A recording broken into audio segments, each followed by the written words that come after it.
Where's your lazy brother? He's got the feather flu. He's down at Ponyville Hospital. You don't have to. Rumble, you came back! Say bye-bye to painting circles. You'll be too busy haiku-ing from now on. Boy, how time flies.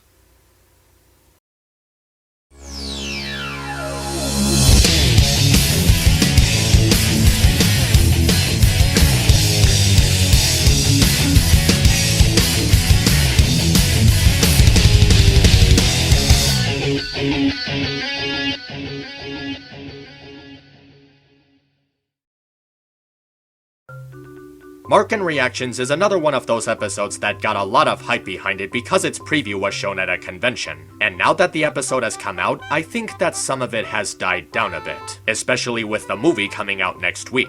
And after seeing the episode for myself, I thought it was nice. It's not one of the stronger episodes of the season, but it's certainly much more interesting than some other ones we got. And even on its own, it has some nice qualities and some really good ideas going for it. The CMC decide to put together a camp as a means to help Blankflanks find their cutie marks. Through all sorts of activities, actually. Rumble is given a chance to join, but he refuses the offer in a pretty frustrated fashion. But that doesn't stop his brother Thunderlane from getting in to join. Through a number of activities, the CMC notice that Rumble is less than enthusiastic about the camp, and Rumble tells them that it's because he doesn't want to get his cutie mark. Determined to avoid potential cutie mark activities, he persuades all of the other campers to join him in his Blankflanks Forever crusade. Now the CMC have to find a way to convince Rumble and the other Blankflanks that getting a cutie mark isn't so bad, which might be a task that they can't accomplish on their own. I feel the pacing in this episode is pretty steady. It notices potential in its idea and does a good job setting it up.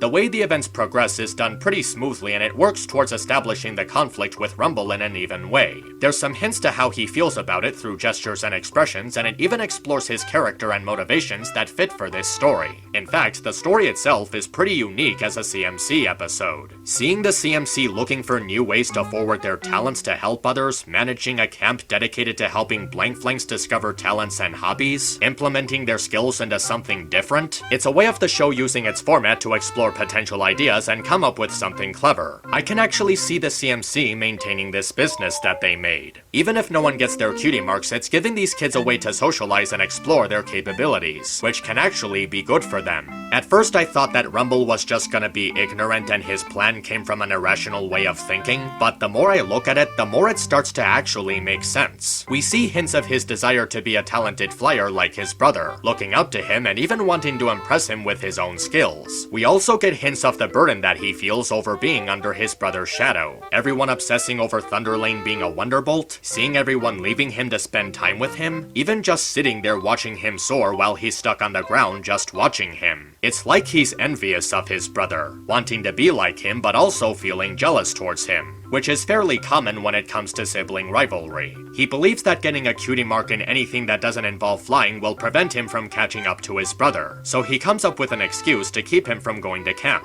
A lot of people have compared him to Starlight given his dislike for cutie marks, but I wouldn't necessarily do that. While the two did dislike cutie marks, they also disliked them for different reasons. Starlight was angry at them for separating her from her close friend, while Rumble sees them as something that limits people's potential, bounding them to something for most of their life, even if it's something they may not like. In fact, I'd say that Rumble had a much better and more relatable reason for hating cutie marks, and he has a much better motivation in mind while doing it. As a kid, he feels afraid of not getting something he likes as a lifelong talent, so he forces limitations on himself thinking it'll work towards his benefit. It feels like a real reason why a young pony would be worried about getting their mark. The way he's antagonized here keeps him from being an annoying brat. He just doesn't understand how cutie marks work, and he legitimately believes that he's helping others, so he's not being a bully trying to manipulate others to side with him. He's not really forcing them to do anything. He's just explaining how he feels, and the others believe that he makes good points. It's mostly done in the episode's musical number, which I honestly thought was just okay. It's not a bad song, but it's not particularly catchy. The rhythm, while having a consistent beat, feels too recognizable. It sounds like something that the show has done a bunch of times already, and it doesn't do anything special with its tune. The lyrics seem fitting, but the music and the pattern of its beat just sound a little too typical to be memorable. On the plus side, the episode has some nice jokes. The way the CMC have different reactions to the situation and different ways of confronting it are enjoyably silly. Seeing Sweetie Belle being so passionate about it in more ways than one is especially hilarious. And the way Kettle Corn keeps doing her circles even after Rumble bans potential cutie mark activities is pretty silly and cleverly set up. She don't give a damn because she already got her cutie mark, so she might as well go with the flow. I also thought that Thunderlane's presence in the episode was used very well. I really like how he's a Wonderbolt now, considering that he was in Wonderbolt Academy as a professional flyer alongside Rainbow Dash. And the way they work in how he's a Wonderbolt even helps set up Rumble's motivation and why he feels the way that he feels. The way he supports his brother also has a really nice charm to it. He comes across as a simple-minded goof who wants to help his brother find something to express himself. He's even shown to be aware of Rumble's feelings on cutie marks when he states how he knew about him distancing himself from other activities. His way of helping him at the end of the episode is his way of showing him how even if you have a calling in life, there's always time to do other things. Rumble doesn't have to limit himself by focusing on just one thing.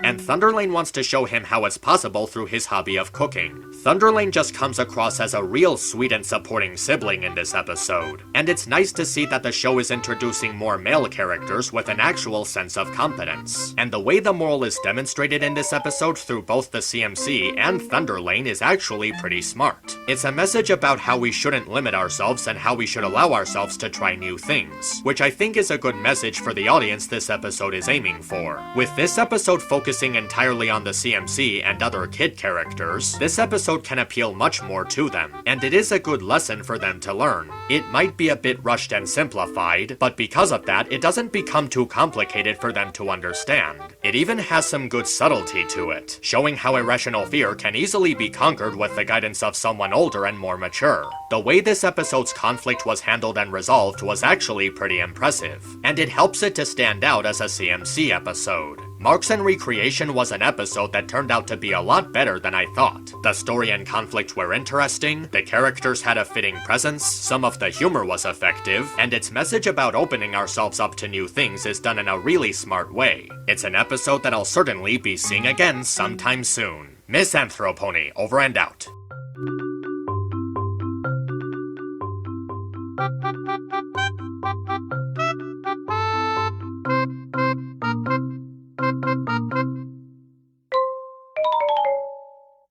Thank you.